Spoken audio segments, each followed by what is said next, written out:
வணக்கம் வீவர்ஸ். இன்றைக்கி நம்ம பார்க்க போகிறது மைசூர் பேலஸ். மிக பிரம்மாண்டமான இந்த கட்டிடத்தை நேரில் பார்க்குறதுக்கு ரொம்ப அருமையாக இருக்கும். இந்த பேலஸ் நான் நேராக மைசூர் ரயில்வே ஸ்டேஷனில் இறங்கி அங்கேருந்து ஆட்டோ மூலமாக வந்தேன். இதில் எனக்கு சார்ஜ் பண்ணது 100 ரூபாய் சார்ஜ் பண்ணாங்க. ரொம்ப அற்புதமான ஒரு ஏரியா, நல்ல கிளைமேட்டு. இந்த பேலஸை பார்க்க மிக பிரம்மாண்டமாக இருக்கும். கண்டிப்பாக இந்த பேலஸ்க்கு ஒரு முறை நம்ம வருகை தரணும். இந்த மைசூர் பேலஸில் பார்த்திங்கன்னா யானைப்படைகள்லாம் இருக்குது. அந்த யானைப்படையுடைய அந்த தந்தங்கள், அந்த யானை அலங்கார பொருட்களை பார்த்துட்ருக்கீங்க. இப்போது சுற்றுலாவாசிகள் அடிக்கடி வந்துட்டு போயிட்டு இருக்காங்க. அதே மாதிரி நம்மளும் அதில் போய் வருகை புரிந்தோம். அதை பார்க்கறதுக்கு ரொம்ப அழகாக இருந்துச்சு. அந்த மைசூர் பேலஸில் உள்ள அந்த வெள்ளி கதவுகளை பார்க்குறீங்க. வெள்ளியினால் செய்யப்பட்ட கதவுகள் இருக்குது இதில். இப்போ நீங்கள் பார்க்குறது மேலே அவ்வளோ அழகான ஒரு ஒர்க் கொடுத்துருக்காங்க. இதெல்லாம் வெள்ளியில் பொறித்த அந்த கதவுகள். அதில் சிற்பங்களும் நிறைய அந்த ஒரு அழகான வடிவமைப்பு இருக்குது பாருங்கள். ரொம்ப அழகாக இருக்குது.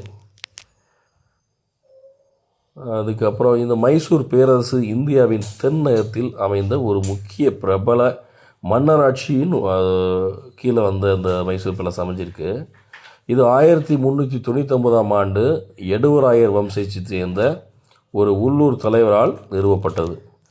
ஆரம்பத்தில் இது விஜயநகர பேரரசுக்கு சொந்தமான ஒரு குடியரசாக இருந்துச்சு. விஜயநகர பேரரசு வீழ்ந்த பின்னாடி மைசூர் சுதந்திரமாக வளர தொடங்கியது. 17ஆம் நூற்றாண்டில் வேடையார்மார்கள் அதிகாரத்தை தக்க வைத்தார்கள் இந்த ஏரியாவில்.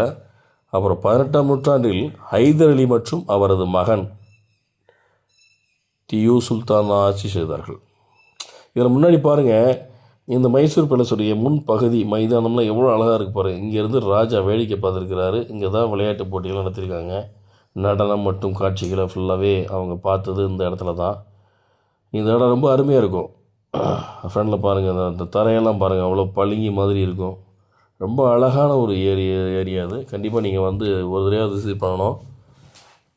அதே மாதிரி அதில் வரைந்திருக்கிற படங்கள், ஓவியங்கள்லாம் ரொம்ப நேர்த்தியாகவும் ரொம்ப அழகாகவும் இருக்கும். அந்த தூண்கள், இந்த அளவுகள்லாம் அந்த காலத்திலே ஒரு நேர்த்தியை செஞ்சுருக்காங்க. அந்த மாதிரிலாம் இப்போல்லாம் செய்ய முடியுமான்னு தெரியல. இது விக்டோரியா அந்த பேரரசி அந்த எலிசபெத் ராணி இவங்களுக்கு ஒரு கிஃப்டாக கொடுத்தது, அந்த அரசருக்கு கிஃப்டாக கொடுத்த கடியாரம். சுற்றுலா பயணிகள் நிறைய போகிறாங்க. நான் போனதுலலாம் இதை பார்க்கும்போது ரொம்ப ஒரு அற்புதமான ஒரு சுற்றுலாத்தலம் தான் சொல்லுவேன். ரொம்ப அழகாக இருக்கும். இதில் பாருங்கள், அந்த ராஜாவுடைய சிலையை வடிவமைச்சு அழகாக வச்சுருக்காங்க.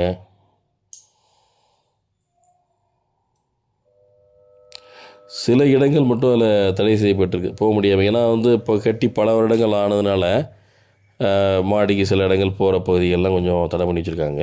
இந்த பூஜை பொருட்கள்லாம் அழகழகான பூஜை பொருட்கள்லாம் கண்ணாடி கூண்டுக்குள்ளே உள்ளே போய் பார்க்க முடியாத அளவுக்கு உள்ளே வச்சுருக்காங்க. ஆனால் வெளியிலேருந்து பார்க்குறதுக்கு ரொம்ப அழகாக இருக்கும். இது ராஜாவுக்கு அந்த சேரு, யானை தந்தத்தின் மூலமாக செய்யப்பட்ட உருவாக்கப்பட்ட அழகிய சிற்பங்கள். அது மட்டும் இல்லை, இது அந்த மல்யுத்த மைதானம் வச்சுருக்காங்க. அது போக இவங்க நகை வைக்கிறதுக்கு பயன்படுத்திய அந்த நகைப்பெட்டிகள் ஃபுல்லாகவே இருக்குது. இதில் நகைப்பெட்டிகள் இருக்குது.